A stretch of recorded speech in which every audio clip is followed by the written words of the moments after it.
Bismillahirrahmanirrahim. Assalamualaikum warahmatullahi wabarakatuh. Alhamdulillahil ghaniyil hamid, biyadihil khair wa huwa ala kulli syai'in qadir. Ahmaduhu ta'ala wa ashkuruhu wa atubu ilaihi wa astaghfiruh.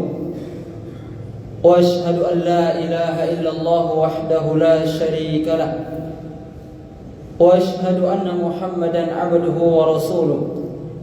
اللهم صل على نبينا محمد وعلى آله وصحبه أجمعين. أما بعد، اللهم علمنا ما ينفعنا وانفعنا بما علمتنا وزدنا علما. اللهم ارزقنا الإخلاص في القول والعمل وفي السر والعلن.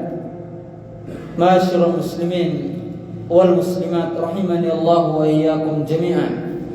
Alhamdulillah, kita senantiasa memuji Allah Subhanahu wa taala, dan kita juga senantiasa bersyukur kepada Allah Subhanahu wa taala atas karunia dan nikmat yang masih Allah Subhanahu wa taala, sehingga kita masih bisa melakukan ketaatan-ketaatan kepada Allah Subhanahu wa taala.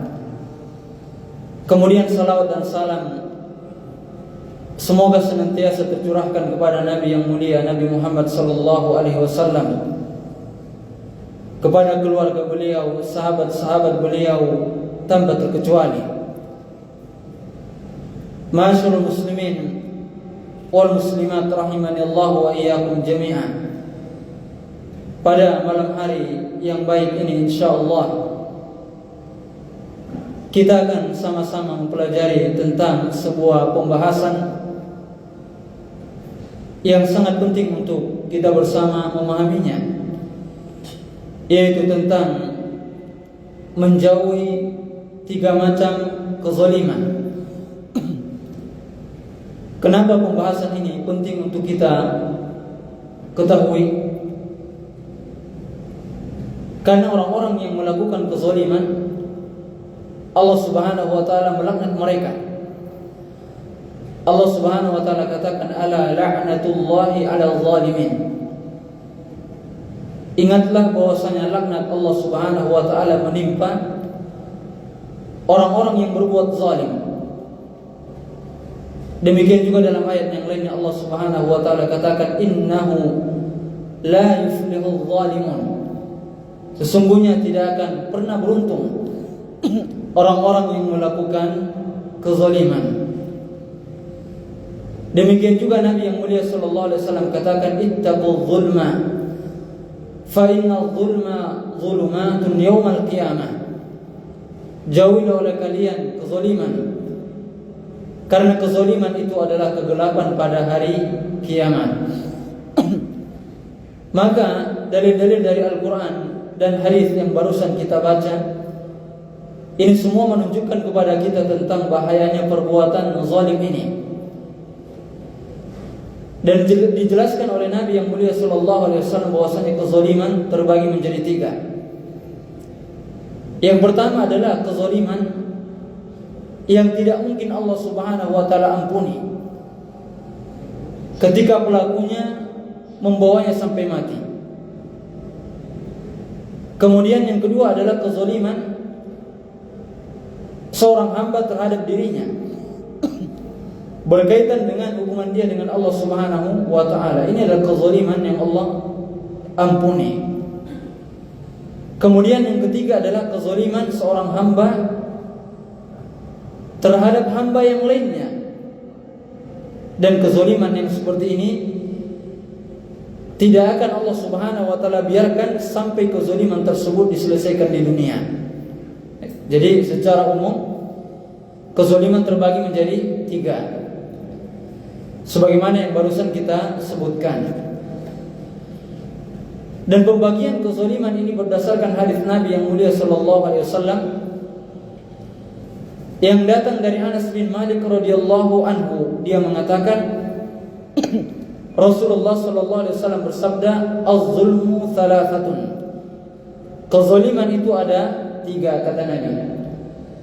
Fa-zulmun la yaghfiruhu Allah. Kezaliman yang tidak mungkin Allah Subhanahu wa taala ampuni. Wa zulmun yaghfiruhu. Kezaliman yang Allah Subhanahu wa taala ampuni. Kemudian yang ketiga adalah wa zulmun la yatrukuhu. Kezaliman yang tidak mungkin Allah biarkan. Maka Nabi yang mulia sallallahu alaihi wasallam menjelaskan tentang 3 kezaliman ini. Nabi yang mulia sallallahu alaihi wasallam katakan fa zulmun wa amma zulmul ladzi la yaghfiruhu Allah fasyirku. Adapun kezaliman yang tidak Allah Subhanahu wa taala ampuni adalah kesyirikan. Allah Subhanahu wa taala katakan innasyirka la zulmun azim. Sesungguhnya kesyirikan itu adalah kezaliman yang sangat besar. Jadi ini kezaliman yang pertama. Kezaliman yang tidak mungkin Allah Subhanahu wa taala ampuni kalau pelakunya tidak bertobat sebelum dia meninggal. Allahu Akbar. Makanya Allah Subhanahu wa taala katakan innallaha la yaghfiru an yushraka bihi wa yaghfiru ma duna dzalika liman yasha. Sesungguhnya Allah tidak mengampuni dosa kesyirikan. Dan Allah Subhanahu wa taala mengampuni dosa yang levelnya di bawah kesyirikan. Jadi kalau sudah masalah kesyirikan bahaya. Kalau seseorang bertemu dengan Allah Subhanahu wa taala dia membawa dosa kesyirikan, pasti dia akan diadab. Tapi dijelaskan oleh para ulama, orang yang meninggal membawa dosa kesyirikan terbagi menjadi 2. Yang pertama, seseorang meninggal membawa dosa syirik kecil. Kalau dia tidak bertobat, dia pasti akan masuk ke dalam neraka jahanam, tapi dia tidak kekal di dalamnya selama-lamanya. Tapi kalau seseorang membawa dosa syirik besar, dia tidak bertobat sebelum meninggal, maka dia akan kekal di dalamnya, di dalam neraka jahanam selama-lamanya. Allah Subhanahu wa taala katakan innahu man yusyrik billah faqad harramallahu alaihi al-jannah wa ma'wahu an-nar wa ma lidh-dhalimin min ansar. Sesungguhnya barang siapa yang melakukan kesyirikan yang dia buat adalah syirik besar. Kemudian yang kedua, dia tidak bertobat sebelum meninggal, maka Allah Subhanahu wa taala haramkan bagi dia surga. Allahu Akbar, haram bagi dia surga. Kalau ada orang meninggal membawa syirik besar, enggak taubat, Allah haramkan bagi dia surga. Dan tempat kembali dia adalah neraka jahanam, dan tidak ada penolong bagi orang-orang yang zalim. Jadi tadi kita jelaskan ya, orang yang meninggal membawa kesyirikan terbagi menjadi 2 tadi ya. Kalau yang dia bawa adalah syirik kecil, dia pasti diadab dalam neraka jahanam, tapi tak kekal. Sesuai kehendak Allah, sampai kapan Allah adab dia di neraka jahanam. Tapi kalau seandainya dia meninggal membawa syirik besar, maka dia akan kekal di dalam neraka jahanam untuk selama-lamanya. Dalilnya adalah sabda Nabi, "Man mata la yusyriku billahi syai'an dakhala al-jannah." Barang siapa yang meninggal tidak membawa dosa kesyirikan, baik syirik besar atau syirik kecil, masuk surga dia. "Wa man mata yusyriku billahi syai'an dakhala an-nar." Barang siapa yang meninggal sedangkan dia membawa dosa kesyirikan, baik syirik kecil atau syirik besar, dia masuk neraka jahanam. Tapi tadi dirinci ya, kalau syirik kecil yang dia bawa, dia tidak kekal di dalamnya selama-lamanya. Tapi kalau yang dia bawa adalah syirik besar, tak ada lagi peluang. Tak ada lagi peluang bagi dia untuk keluar dari neraka jahanam, dia kekal di dalamnya selama-lamanya. Allahu Akbar. Ini yang kita takutkan. Ini yang kita takutkan. Kalau seandainya ketika kita bertemu dengan Allah, kita membawa dosa kesyirikan, belum lagi kita taubat, konsekuensinya besar. Ya minimalnya kalau syirik kecil yang dia buat, dia pasti disiksa dalam neraka jahanam, meskipun tak kekal di dalamnya. Tapi kalau yang dia buat adalah syirik besar, tak ada lagi peluang. Dia akan kekal di dalamnya untuk selama-lamanya. Allahu Akbar. Dan ini dijelaskan oleh Syekh Muhammad bin Abdul Aziz Al-Qur'awi dalam kitab Al-Jadid Syarah Kitab Tauhid, beliau katakan, man mata ala syirki, barang siapa yang meninggal membawa kesyirikan, dakhalan nar, maka dia akan masuk ke dalam neraka jahanam. Lalu beliau katakan, kalau syirik yang dia bawa adalah syirik kecil, maka dia diadab sesuai dengan kehendak Allah, tapi tak kekal di dalamnya. Tapi kalau yang dia bawa adalah syirik besar, maka dia akan kekal di dalamnya untuk selama-lamanya. Allahu Akbar. Dia bukan cuma sebatas kekal di dalam neraka jahanam selama-lamanya. Orang yang melakukan syirik besar, seketika itu juga gugur semua amal soleh yang pernah dia buat. Dia pernah puasa, dia pernah sholat duha, dia pernah sholat tahajud, dia berbakti kepada kedua orang tua. Ketika dia melakukan syirik besar, maka gugur semua amalannya. Apa dalilnya? Allah Subhanahu wa taala katakan, wa laqad uhiya ilaik wa ilal ladzina min qablik la in asyrakta la yahbatanna 'amaluka wa la takunanna minal khasirin. Sungguh telah kami wahyukan kepadamu wahai Muhammad dan kepada nabi-nabi sebelummu, kalau engkau melakukan kesyirikan, tapi Nabi tak mungkin melakukan kesyirikan, maka lenyaplah seluruh amalanmu dan engkau termasuk orang-orang yang merugi. Nabi aja, kalau seandainya Nabi melakukan kesyirikan, lenyap seluruh amal soleh yang dikerjakan oleh Nabi. Tapi mustahil Nabi terjatuh ke dalam kesyirikan, apalagi selain Nabi. Apalagi selain Nabi. Maka perintah yang paling besar untuk kita lakukan adalah tauhid. Dan larangan paling besar kita diperintahkan untuk meninggalkannya adalah kesyirikan. Tidak ada perintah yang lebih agung kecuali perintah untuk mentauhidkan Allah. Dan tidak ada larangan yang paling besar agar kita meninggalkannya kecuali larangan untuk melakukan kesyirikan kepada Allah.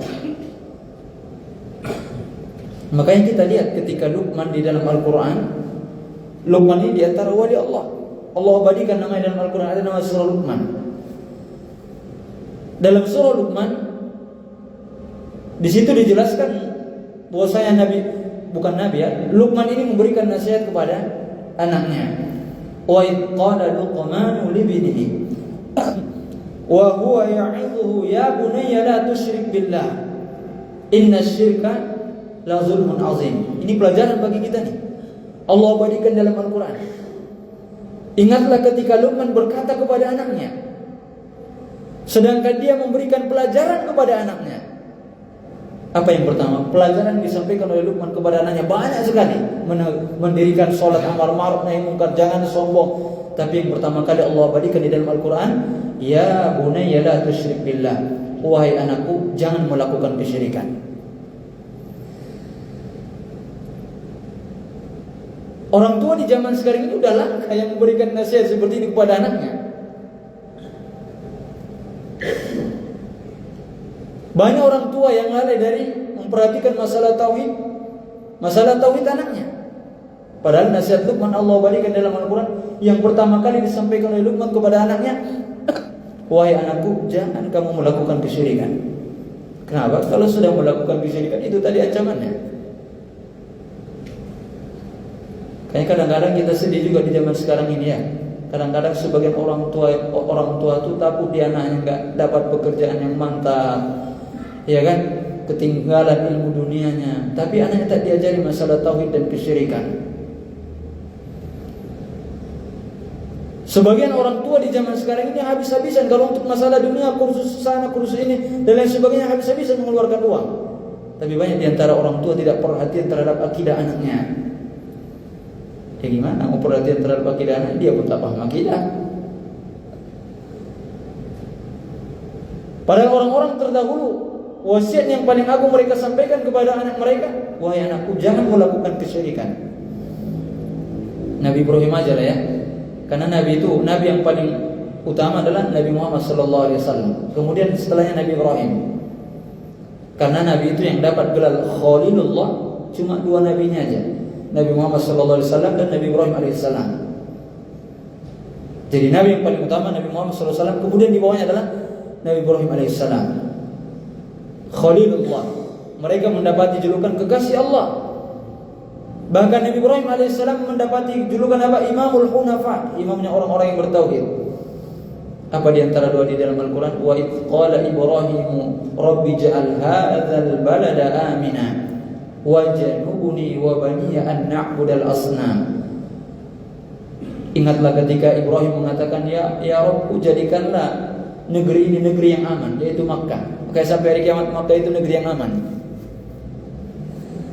Ini antara berkat Nabi Ibrahim alaihissalam. Ini secara penelitian, negara paling aman negara Arab Saudi. Itu orang kafir pun sudah mengakui Islam. Ya Allah, jadikan negeri-negeri yang aman. Wajnubni wa baniya an na'budal asnam. Jauhkanlah diriku dan anak keturunanku dari menyembah berhala. Kalau orang tua sekarang enggak peduli dia masalah yang gini-gini. Yang penting anak ini bagaimana dia enggak tertinggal masalah dunianya, besok kerja gajinya tinggi, udah sebagian, enggak semuanya juga. Maka jangan sampai kita orang tua lalai terhadap akidah anak kita, tauhid anak kita. Harus paham mereka masalah tauhid, apa itu kesyirikan. Karena ini adalah ilmu yang wajib untuk diketahui oleh setiap kita. Jadi secara ringkas saja, ini kezaliman yang pertama. Jadi kezaliman yang pertama ini tak mungkin Allah ampuni kalau dia tidak taubat, yaitu kesyirikan. Masyarul muslimin wal muslimat rahimani Allah wa iyyakum jami'an. Kemudian kezaliman yang kedua kata Nabi adalah wa zulmun yaghfiruhu. Kezaliman yang Allah Subhanahu wa taala ampuni. Apa itu? Kata Nabi, wa amma zulmul ladzi yaghfiruhu fa zulmul ibadi anfusuhum fima bainahum wa bain rabbihim, kata Nabi. Jadi kezaliman yang diampuni itu adalah kezaliman seorang hamba terhadap dirinya sendiri, berkaitan hubungan dia dengan Allah Subhanahu wa taala. Jadi ada kezaliman terhadap Allah, ada kezaliman terhadap diri sendiri. Dan dijelaskan oleh para ulama, setiap kali seseorang melakukan maksiat sama dengan dia menzalimi dirinya sendiri. Kenapa? Kalau dia bermaksiat sama dengan dia mengantarkan dirinya kepada kebinasaan. Makanya dikatakan dia menzalimi dirinya sendiri. Adapun jenis kezaliman yang kedua ini tak ada yang selamat, kita semua pasti terjatuh ke dalamnya. Siapa di antara kita yang tidak melakukan dosa dan maksiat? Allah katakan dalam hadis qudsi, ya ibadi innakum tukhti'una bil-laili wan-nahar. Wahai hamba-hambaku, sungguh kalian itu melakukan dosa di waktu malam dan siang. Wa ana aghfiru dzunuba jami'an, dan aku mengampuni seluruh dosa-dosa. Fastaghfiruni aghfir lakum, maka mohon ampunlah kepadaku, aku akan mengampuni kalian.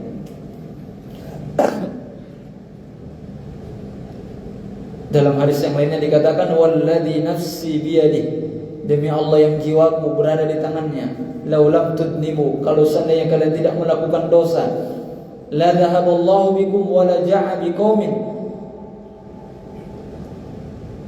yudnibun fayastaghfirun Allah fayaghfiru lahum. Demi Allah yang jiwaku berada di tangannya, kalau seandainya kalian tidak melakukan dosa, maka aku akan melenyapkan kalian, kata Allah. Dan aku akan mendatangkan suatu kaum yang mereka melakukan dosa, kemudian mereka beristighfar kepada Allah, mohon ampun kepada Allah, Allah ampuni dosa mereka. Jadi bohong kalau kita nggak terjatuh ke dalam perbuatan dosa. Bahkan orang bertakwa bukan berarti orang yang maksum dari dosa, enggak. Orang yang bertakwa itu adalah kalau mereka melakukan dosa, terjatuh ke dalam perbuatan dosa dan maksiat, mereka segera beristighfar kepada Allah. Bahkan kan ada dalam sebuah hadis dikatakan itu ada aukamakal tentang seorang hamba yang dia melakukan dosa. Ketika melakukan dosa dia katakan, Allahumma ghfir li dzambi, ya Tuhanku, ampunilah dosaku. Maka Allah Subhanahu wa taala katakan, hambaku melakukan dosa, lalu dia mengetahui dia memiliki Rabb yang menghukumi dosa dan mengampuni dosa, aku ampuni dia. Kemudian setelah itu hamba ini melakukan dosa yang lain pula. Ketika dia melakukan dosa, dia taubat lagi. Allah katakan, hambaku melakukan dosa, dia mengetahui dia memiliki Rabb yang menghukumi dosa, yang mengampuni dosa, Allah ampuni lagi hamba ini. Diulang lagi melakukan dosa lagi hamba ini. Kemudian dia terus taubat kepada Allah, minta ampun kepada Allah. Ya, singkat cerita, di akhirat di sini Allah katakan dalam hadis qudsi ini, ihmal ma syi'ta faqad ghafartu laka. Udahlah, buat ajalah sesukamu, sungguh aku telah mengampuni dosamu. Tapi bukan berarti hadis ini kita gunakan untuk bermudah-mudahan berbuat dosa dan maksiat. Maknanya kata para ulama, selama seseorang benar-benar bertobat dengan taubatan nasuha, ketika dia terjatuh ke dalam perbuatan dosa dan maksiat, ketika itu juga Allah ampuni dosanya. Itu maksudnya. Tapi kan siapa yang menjamin taubat kita diterima, itu masalahnya. Kalau seandainya ada seorang hamba terus berbuat dosa, terus juga dia taubatan nasuha, kalau benar-benar taubatannya taubatan nasuha, Allah terima taubatnya. Itu maksudnya. Jadi kalau kita pikir-pikir, rahmat Allah itu kepada kita sangat luar biasa sekali. Kita manusia kan, kalau ada orang yang terus buat salah kepada kita, muak kita sama dia. Iya kan? Kawan ini nipu terus, nokok terus, kita benci, muak sama dia. Tapi Allah Subhanahu wa taala, kita terus buat dosa. Ketika kita taubat, Allah senang dengan taubat kita. Bahkan dijelaskan Allah itu sangat bergembira dengan taubat salah seorang di antara kita, melebihi kegembiraan seorang ibu yang kehilangan anaknya.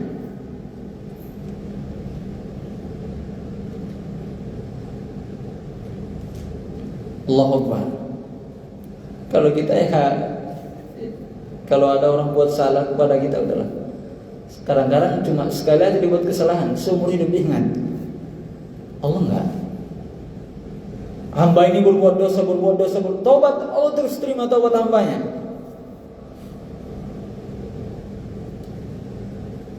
Maka ini adalah kezuliman yang kedua. Tidak ada di antara kita yang selamat darinya. Maka kewajiban kita adalah terus memohon ampun kepada Allah Subhanahu wa taala. Jangan sampai ketika malakul maut mencabut nyawa kita, sedangkan kita belum lagi dalam keadaan bertobat kepada Allah.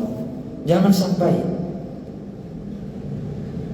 Kenapa? Kalau belum bertobat, kita masih divonis sebagai orang yang zalim. Wa man lam yatub fa ulaika humuz zalimun. Barang siapa yang belum bertobat kepada Allah, dia masih tetap dikatakan orang yang zalim.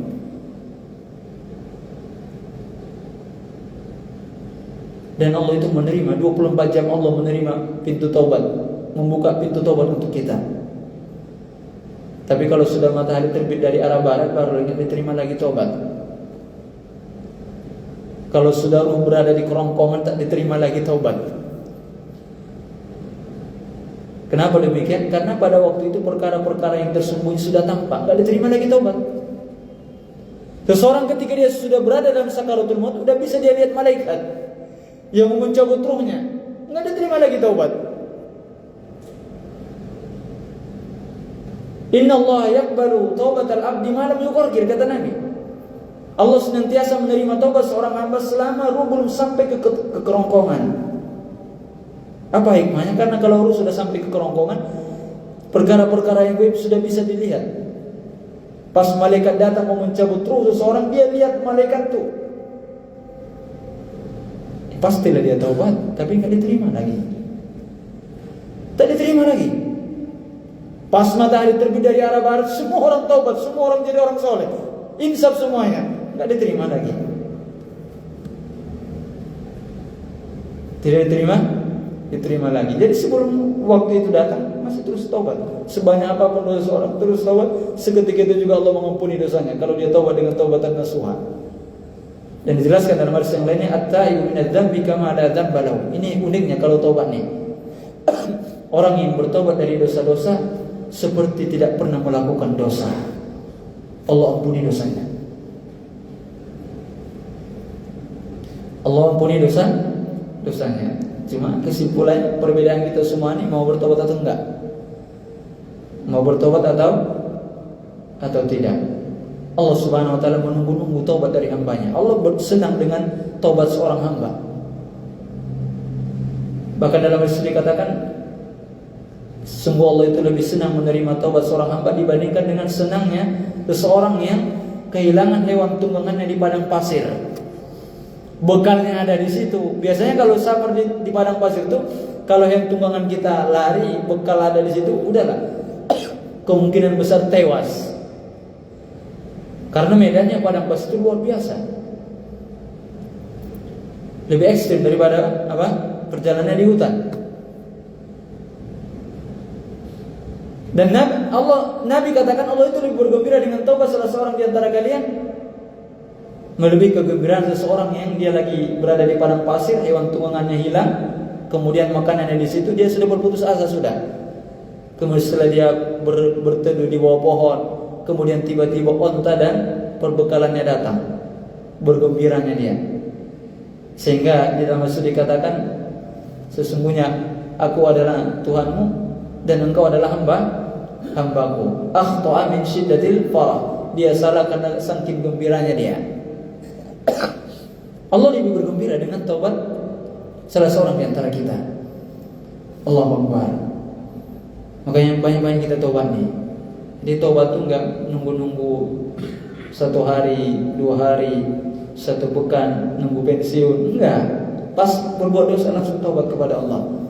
Karena tak tahu kita kapan ajal itu akan mendatangi kita. Nggak tahu kita, kadang-kadang lagi ngobrol kita sama teman-teman di masjid, ya kan, pulang kawan tuh ke rumah makan, udah lewat duluan.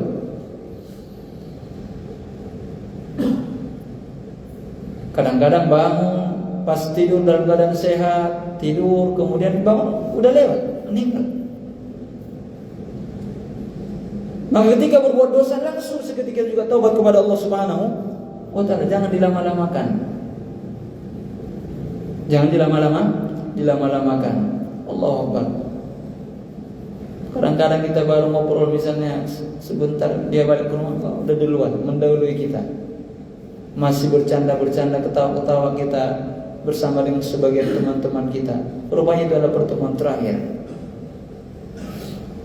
Maka yang lebih selamat adalah ketika terjatuh ke dalam perbuatan dosa dan maksiat, segera taubat kepada Allah Subhanahu wa ta'ala. Ya kan, kalau dosanya berkaitan dengan Allah, 3 syaratnya kan. Yang pertama, tinggalkan dosa yang dibuat itu. Kemudian yang kedua, bertekad agar tidak mengulang kembali maksiat tersebut. Kemudian yang ketiga adalah menyesali perbuatan maksiatnya yang dibuat. Ini syarat taubat diterima. 3 ini. Kalau salah satu dari 3 ini tidak terpenuhi, taubatnya tidak diterima. Yang pertama, meninggalkan maksiat yang dibuat. Yang kedua, menyesalinya. Kemudian yang ketiga, bertekad untuk tidak kembali lagi ke dalam perbuatan maksiat itu. Ya, kalaupun sudah taubat dengan taubatan nasuha, sewaktu-waktu atau 1 pekan yang berikutnya, 1 tahun berikutnya terjatuh lagi dalam maksiat yang sama, taubat lagi. Taubat lagi. Selama hamba tersebut taubat dengan taubatan nasuha, seketika itu juga Allah terima taubatnya. Tapi bukan maknanya kita taubat ini ya, taubat makan sambal ya, bukan meremeh-remehkan maknanya.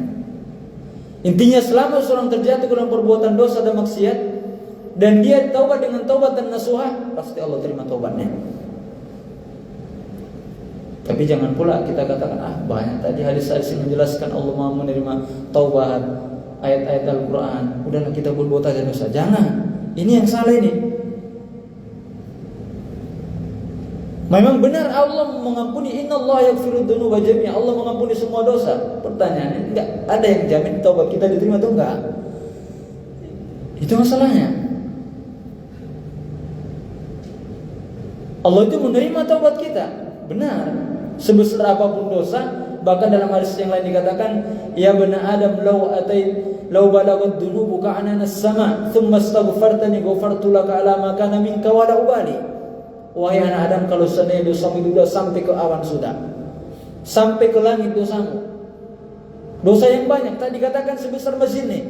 Kalau seandainya dosamu sampai ke langit, sampai ke awan, kemudian engkau datang kepada aku memohon ampun, aku ampuni dosamu, aku tak peduli dengan itu semua.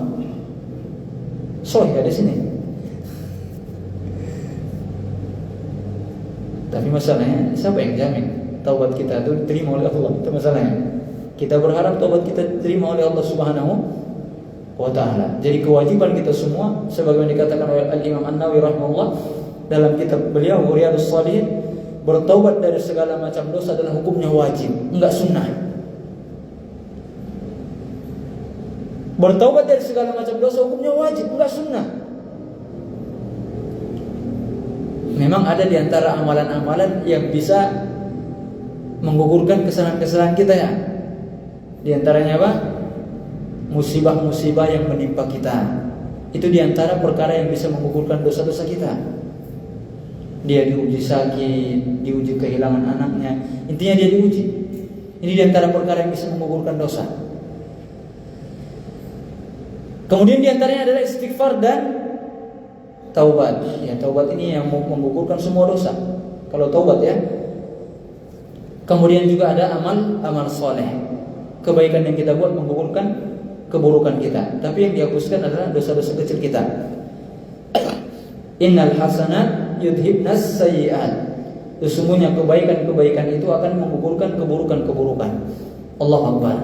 Jadi seorang itu kalau dia diuji dengan sakit, diuji dengan kesusahan, dia bersabar, banyak dosa-dosa dia yang gugur. Karena ini diantara perkara-perkara yang bisa dengan Allah gugurkan dosa-dosa kita. Dijelaskan oleh Syekh Islam Ibnu Taimiyah rahimahullah. Tadi apa? Taubat dan istighfar. Ini pertama, taubat dan istighfar. Kemudian apa? Musibah-musibah yang menimpa kita. Kemudian yang ketiga tadi apa lagi? Amal soleh ya, yang kita buat. Udah empat berarti. Yang tadi istighfar, taubat. Kita sholat duha, sholat malam. Amal soleh kita semuanya lah bisa menggugurkan dosa-dosa kecil kita. Allahu Akbar. Tapi yang digugurkan dosa-dosa kecil. Kalau dosa besar harus dengan taubat. Makanya itulah perlunya kita memperbanyak amal soleh itu. Karena bisa aja banyak dosa-dosa kecil kita, dengan amal soleh kita yang banyak, gugurlah dosa-dosa kecil kita tersebut. Allahu Akbar. Jadi musibah-musibah, kemudian amal soleh yang kita buat, ini bisa menggugurkan dosa-dosa kita. Tapi dosa-dosa kecil. Adapun taubat ini menggugurkan semua dosa-dosa. Makanya kewajiban bagi kita adalah bertobat dari segala macam dosa yang kita buat. Kalau mau selamat, menghadap Allah dalam keadaan bertobat kepada Allah. Kalau ingin selamat, maka pastikan diri kita ketika sebelum bertemu dengan Allah, kita dalam keadaan bertobat kepada Allah. Maka beruntunglah orang-orang yang sebelum meninggal dia bertobat kepada Allah dari segala macam dosanya. Jadi ini kezaliman yang berat tadi, kedua ya. Nah, kezaliman yang ketiga ini agak berat kita. Karena kalau kezaliman yang ketiga ini, kezaliman seorang hamba dengan hamba yang lainnya, enggak bisa cuma astagfirullah, enggak bisa. Tapi harus minta dihalalin sama orangnya. Kalau barang yang diambil, kembalikan barangnya. Makanya kezaliman yang ketiga ini adalah wa amma zulmul ladzi la yatrukuhu Allah fa zulmul ibadi ba'dhum ba'dha hatta yadina li ba'dihim min ba'd. Adapun kezaliman yang ketiga adalah kezaliman seorang hamba dengan hamba yang lainnya sampai kezaliman tersebut dibayar. Ini kezaliman yang tidak mungkin Allah biarkan sampai diselesaikan di dunia. Ngeri-ngeri kita. Pernah kita ambil harta orang, pernah kita fitnah orang, pernah kita gibahi orang. Ini kezaliman kita terhadap hamba yang lainnya. Bahaya ini. Bahaya. Kita makan uang masjid, uang anak yatim, macam-macam lah. Ini kezaliman ini. Ini gak bisa cuma astagfirullah taubat, gak cukup. Cara taubatnya diantaranya harus selesaikan dengan orangnya. Makanya dikatakan oleh Sufyan Ats-Tsauri rahimahullah, innaka antal qallaha bisab'ina dzamban fima bainaka wa bainallah ahwanu 'alaik min antal qallah bi dzambin wahid fima bainaka wa bainal ibad. Kata beliau, kalau seandainya engkau bertemu dengan Allah membawa 70 dosa, tapi dosanya antara dirimu dengan Allah, itu lebih ringan kata beliau dibandingkan dengan engkau membawa satu dosa tapi berkaitan dengan hamba yang lainnya. Kenapa? Siapa yang bisa jawab kira-kira? Kenapa gitu? Tadi dikatakan apa? Kalau seandainya engkau bertemu dengan Allah membawa 70 dosa, kata Sufyan Ats-Tsauri, itu lebih ringan dibandingkan dengan engkau bertemu dengan Allah membawa satu dosa, tapi dosa dengan hamba. Kalau dosa dengan Allah, kalau Allah berkehendak, Allah ampuni, Allah adab. Tapi kalau dosa dengan hamba, tak selesai kecuali diselesaikan di dunia. Ngeri kita. Kalau tak selesai di dunia, siap-siap di akhirat. dia ambil harta anak yatim, dia korupsi uang masjid, apalagi dia fitnah orang lain, apalagi misalnya dia pukul orang lain, dia bunuh orang lain. Kalau tak selesaikan di dunia, di akhirat siap-siap. Makanya Nabi yang SAW pernah katakan kan, atadruna mal muflis, tahukah kalian siapa orang yang bangkrut pada hari kiamat? Kata para sahabat, al-muflisu fina man la dirham lahu wala mata'. Orang yang miskin bangkrut menurut kami adalah orang yang tak punya dirham, tak ada harta bendanya. Kata Nabi, enggak.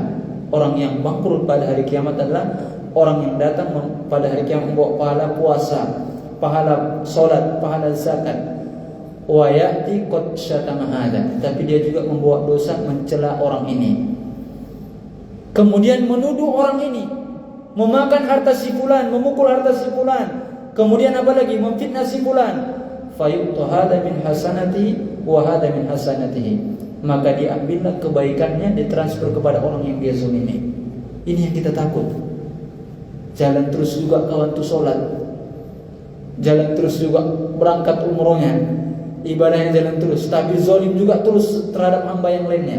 Lihat ini, kebaikan yang transfer kepada orang yang dia zalimi. Kalau seandainya perbuatan zalimnya belum lagi selesai, sedangkan kebaikan-kebaikannya sudah habis, maka keburukan orang yang dia zalimi ditransfer ke dia, kemudian dia dicampakkan ke dalam neraka jahanam. Ini orang yang bangkrut menurut Nabi. Makanya sebelum meninggal ingat-ingat betul lah, pernah enggak buat zalim terhadap hamba yang lainnya. Ingat-ingat aja hutang yang belum dibayar, harta orang yang pernah diambil, apalagi orang yang pernah difitnah, yang dituduh. Iya, ingat-ingat benar-benar lah ya kan. Karena ini nggak bisa cuma sebatas seperti yang kita sebut tadi, astagfirullah. Nggak cukup, harus diselesaikan di dunia. Minta dihalalin di dunia. Kalau barang, kembalikan barangnya. Makanya Nabi yang SAW katakan, man kanat lahu madlamatun li akhihi min irdi aw syai' falyatahallalhu minhu al-yawm. Barang siapa di antara kalian yang memiliki kezaliman terhadap saudaranya berkaitan dengan kehormatannya atau kezaliman apapun itu, kata Nabi, maka hendaklah dia minta dihalalkan di dunia. Ini pesan dari Nabi nih. Hendaklah dia minta dihalalkan di dunia. Sebelum tiba waktunya tidak berguna lagi dirham, tidak berguna lagi dinar. Yang ada adalah kebaikan dibalas dengan kebaikan. Kebaikan dia ditransfer kepada orang yang dia zalimi. Kalau seandainya kezalimannya belum lagi selesai, sedangkan kebaikannya sudah habis, maka keburukan orang yang dizalimi ditransfer kepada dia. Ini yang kita takutkan. Ini yang kita takutkan. Jadi jangan sembarangan berkaitan dengan kezaliman antara kita dengan hamba. Tapi bukan berarti kalau kezaliman dengan Allah enteng masalah yang satu. Enggak juga. Bukan maknanya kita meremehkan kezaliman antara kita dengan Allah Subhanahu wa ta'ala. Tapi kezaliman antara kita dengan hamba tidak bisa selesai kecuali diselesaikan di dunia. Nah, itu maksudnya. Jadi kalau misalnya pernah menuduh orang, memfitnah orang, ya minta dihalalin ke dia. Kalau yang diambil adalah uang, harta atau misalnya, kembalikan uang itu, kembalikan barangnya. Makanya dikatakan suatu ketika ada seseorang meminta nasihat kepada Ibnu Umar. Jadi laki-laki ini minta kepada Ibnu Umar untuk mencatatkan semua ilmu. Jadi dia minta diberikan nasihat. Apa itu yang dia minta? Agar dicatatkan semua ilmu. Maka Ibnu Umar membalas orang ini. Dia katakan, innal ilma katsirun. Sesungguhnya ilmu itu sangat banyak. Walakin istata'ta an talqallaha khafifaz zahri min dima'in nas. Kalau seandainya engkau mampu bertemu dengan Allah Subhanahu wa ta'ala sedangkan engkau tidak menanggung darah orang lain, dan perutmu kosong dari memakan harta orang lain, dan engkau menahan lisanmu dari mencela orang lain, dan engkau tidak melakukan pemberontakan, maka lakukanlah. Lakukanlah. Allahu Akbar. Jadi jangan sampai bertemu dengan Allah sedangkan kita banyak masalah, dengan sipulan belum selesai, sipulan kita zalim, harta sipulan kita ambil belum dikembalikan, sipulan kita fitnah, kita tuduh yang semisalnya. Hati-hati. Maka ini adalah kezaliman yang ketiga, yang tidak mungkin Allah Subhanahu wa taala biarkan sampai diselesaikan di dunia. Jadi insyaallah kalau dia selamat dari 3 kezaliman ini, mudah-mudahan dia masuk surga ya. Ya kan? Dia tidak melakukan kesyirikan, kemudian dia tidak melakukan kezaliman antara dirinya dengan melakukan kemaksiatan, kemudian juga dia tidak melakukan kezaliman terhadap hamba yang lainnya. Ya, kalau salah satu dari ini belum selesai, ya masih berat perjuangannya. Masih berat perjuangan. Bisa saja misalnya dia kezaliman terhadap Allah enggak ada. Kezaliman terhadap dirinya sendiri dia terus bertobat. Tapi kezaliman terhadap hamba ini enggak selesai dia. Ini juga jadi masalah. Maka berusaha ketika bertemu dengan Allah Subhanahu wa taala sedangkan kita tidak lagi melakukan kezaliman. Kalau misalnya melakukan kezaliman, kita sudah bertobat kepada Allah Subhanahu wa taala. Jadi kesimpulannya inilah 3 jenis kezaliman. Kita ulang ya. Yang pertama adalah kezaliman yang tidak mungkin Allah ampuni, yaitu kesyirikan. Kalau pelakunya meninggal sebelum taubat. Kalau dia taubat, Allah mengampuni semua dosa. Kemudian yang kedua, kezaliman yang Allah ampuni. Kezaliman seorang hamba terhadap dirinya, berkaitan hubungan dia dengan Allah Subhanahu wa taala. Ini Allah ampuni kalau dia bertobat. Kemudian yang ketiga adalah kezaliman seorang hamba dengan hamba yang lain. Ini enggak dibiarkan sampai diselesaikan di dunia. Jadi kalau dosanya tadi berkaitan dengan manusia, cara kita bertobat dengan 3 cara. Yang pertama, ya meninggalkan perbuatan maksiat tersebut. Kemudian menyesalinya. Kemudian yang ketiga bertekad untuk tidak melakukannya. Tapi kalau dosanya berkaitan dengan hamba, ditambah satu lagi syaratnya. Harus minta dihalalin. Atau kalau seandainya yang diambil adalah barang, kembalikan barangnya. Tapi ada terjadi khilaf di kalangan para ulama berkaitan tentang bagaimana cara seseorang bertobat dari dosa menggibah orang lain. Ini kan berkaitan dengan kehormatan orang kan. Di sini khilaf di kalangan para ulama. Sebagian para ulama katakan caranya cukup bagi dia untuk memohonkan ampun atas dosa yang orang yang dia gibah, maka sudah cukup. Ini pendapatnya yang pertama. Kemudian ada pendapat yang kedua, enggak cukup cuma sebatas menyebutkan kebaikan-kebaikannya kemudian memohonkan ampun atasnya. Justru pendapat yang kedua mengatakan harus datang ke dia, selesaikan, minta maaf pada dia. Sampaikan, afwan akhi, saya kemarin menggibai antum gini. Saya sudah sadar salah yang saya buat, saya mohon ampun, mohon dihalalin.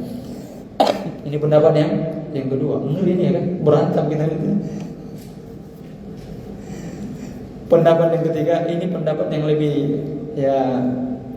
jalan tengahnya lah.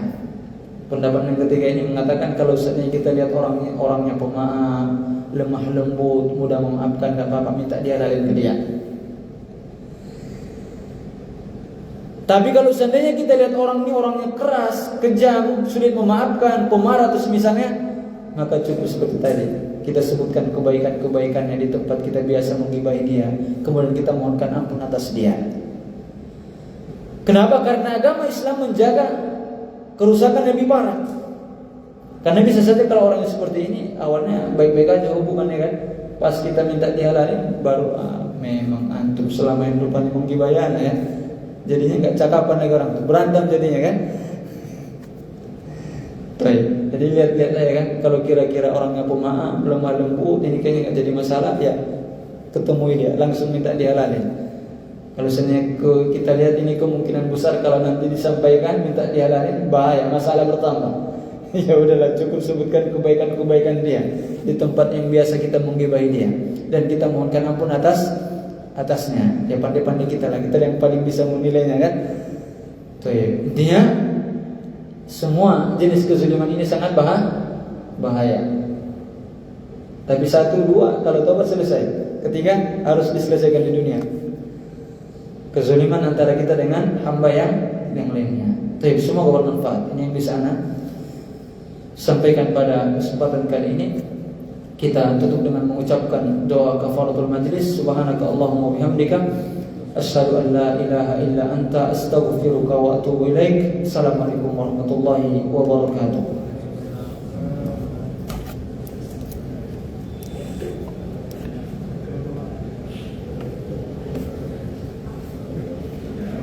Enggak ada lagi pertanyaan.